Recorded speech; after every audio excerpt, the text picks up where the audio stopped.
Buongiorno e bentornati con l'informazione in diretta di Telefriuli. Oggetto da giorni sui social di pesanti attacchi e minacce da parte dei Novax, il vicepresidente della regione Riccardo Riccardi ha deciso di rivolgersi alla procura.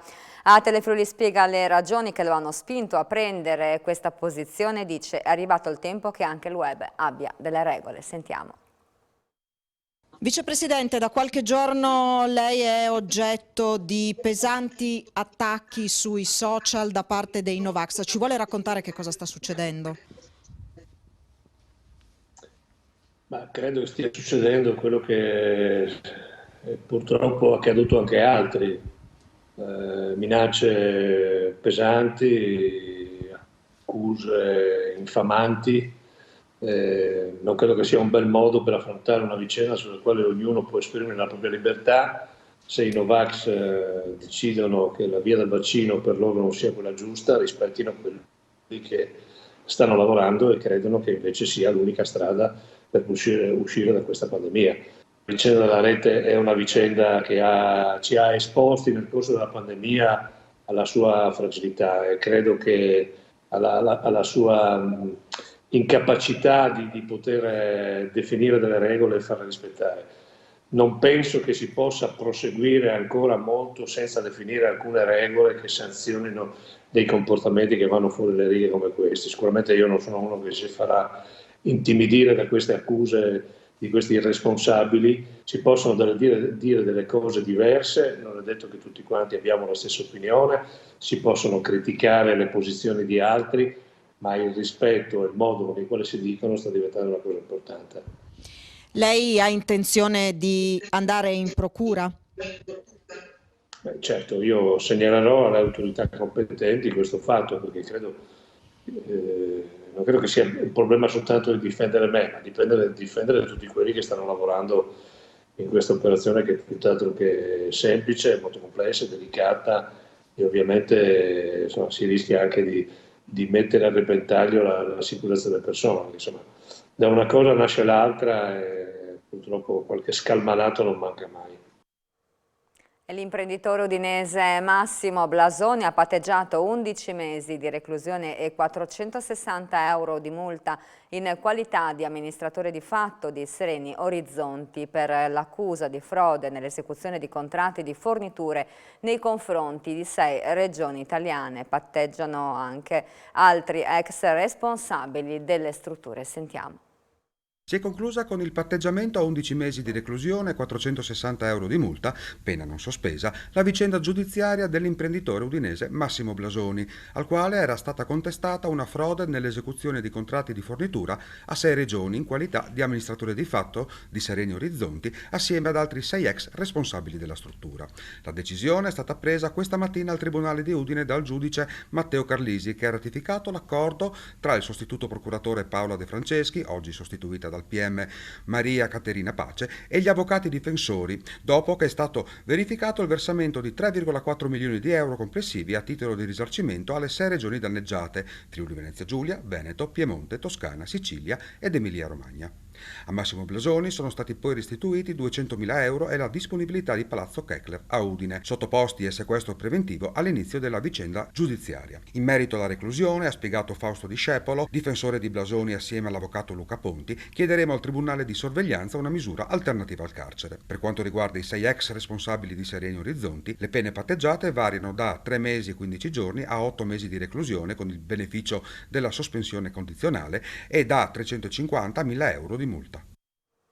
E il sostituto procuratore del Tribunale di Trieste, Federica Riolino, ha chiesto il rinvio a giudizio per Alejandro Augusto Stefan Meran, il cittadino dominicano accusato dell'uccisione di 2 poliziotti, Matteo De Menego e Pierluigi Rota, nella sparatoria avvenuta in questura a Trieste il 4 ottobre del 2019. Per il prossimo 7 giugno è fissata l'udienza preliminare.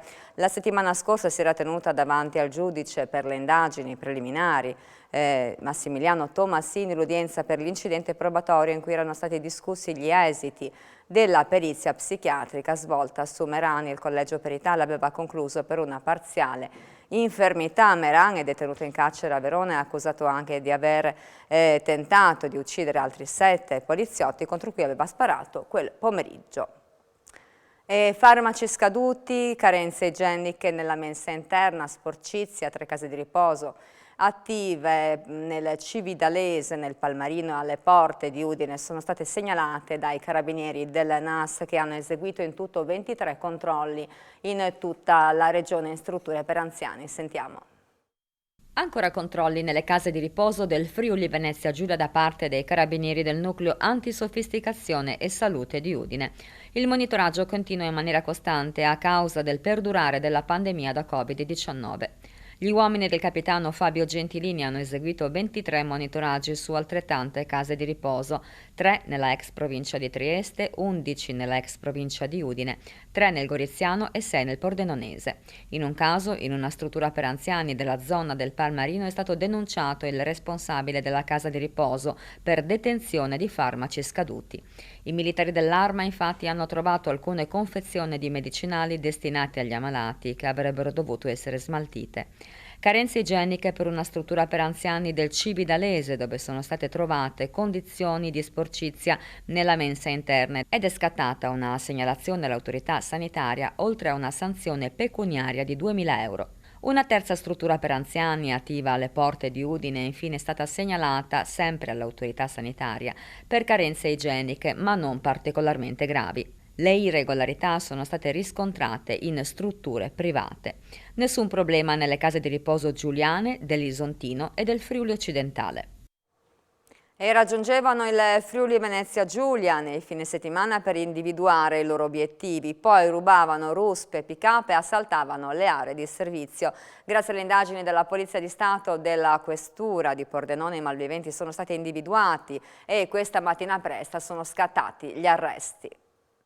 Presa la banda che ha messo a segno numerosi colpi in Friuli Venezia Giulia, assaltando con le ruspe le aree di servizio. Il gruppo criminale, individuato grazie alle indagini della Polizia di Stato della Questura di Pordenone, aveva adottato un modus operandi di tipo transfrontaliero. Raggiungeva la nostra regione nei fine settimana e, individuati gli obiettivi, rubava vetture tipo pick-up e ruspe per poi mettere a segno i colpi e impossessarsi del denaro contante contenuto all'interno delle colonnine self-service. 4 le persone per cui è stato disposto l'arresto, tutti cittadini romeni. Le ordinanze di custodia cautelare in carcere sono scattate nella primissima mattina di oggi, 2 in Romania e 1 a Trieste. Il quarto uomo, destinatario della misura restrittiva, invece è deceduto lo scorso marzo, quando in provincia di Gorizia, dopo aver rubato un'auto, si è tuffato nel fiume Isonzo, dove è stato ritrovato senza vita, in località Peteano. Tra le aree di servizio prese di mira anche quelle di Martignacco, San Vito al Tagliamento e Porcia.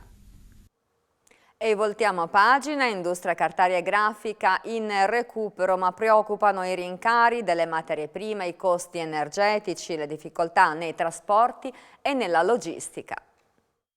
Segnali di ripresa per il settore cartario in provincia di Udine, ma ancora tante le difficoltà. Dopo aver segnato nel 2019 una diminuzione dei volumi produttivi del -1,1% rispetto al 2018, l'industria cartaria e grafica in provincia di Udine nel 2020 ha registrato un calo del -4,2%, a seguito del crollo registrato nel secondo trimestre, -18,7% rispetto allo stesso periodo dell'anno precedente.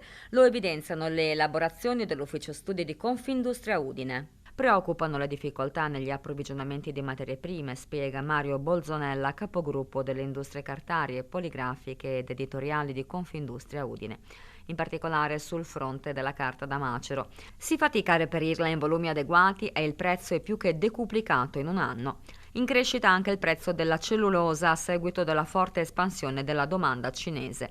Costi esorbitanti, continua Bolzonella, che si sommano al forte aumento della bolletta energetica e dei permessi per la CO2. Forti rincari affliggono anche i produttori di inchiostri, vernici e adesivi.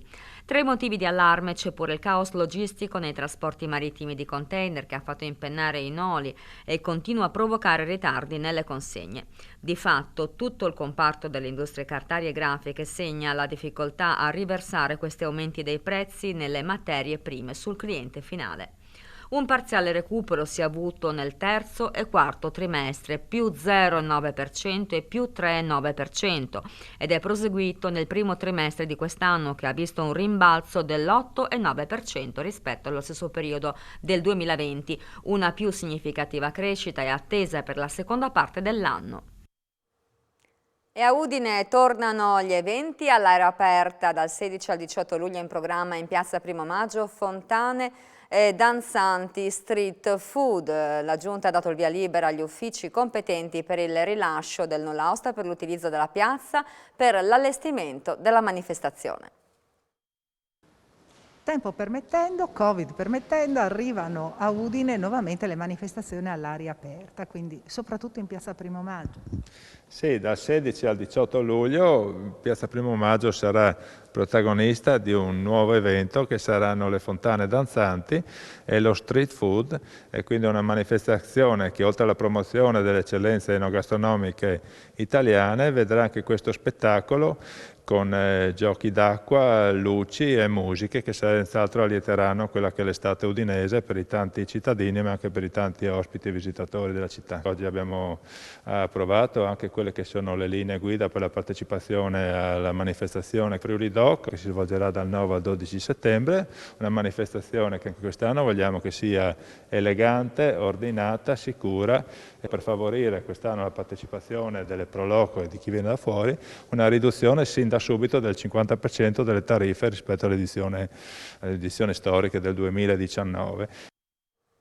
In ultima notizia da Udine, a Udine la piscina del Palamostre riaprirà dal 7 giugno al 5 settembre, salvo imprevisti o disposizioni diverse per le normative che riguardano il contenimento per la diffusione della pandemia da Covid-19. Le misure per usufruire dell'impianto natatorio in sicurezza sono analoghe a quelle dello scorso anno. Capienza massima di 200 persone, oltre gli addetti alla gestione. Nella vasca olimpionica e nel vaschino ludico potranno entrare rispettivamente 130 e 20 persone. Gli ombrelloni saranno al massimo 30 nel solarium e 20 nell'area verde. Ed era l'ultima notizia del nostro TG delle 12.30, ma l'informazione con Telefriuli torna subito con voi, con A Voi la linea, dedicata in particolare allo sport. Un buon pomeriggio e grazie per l'ascolto.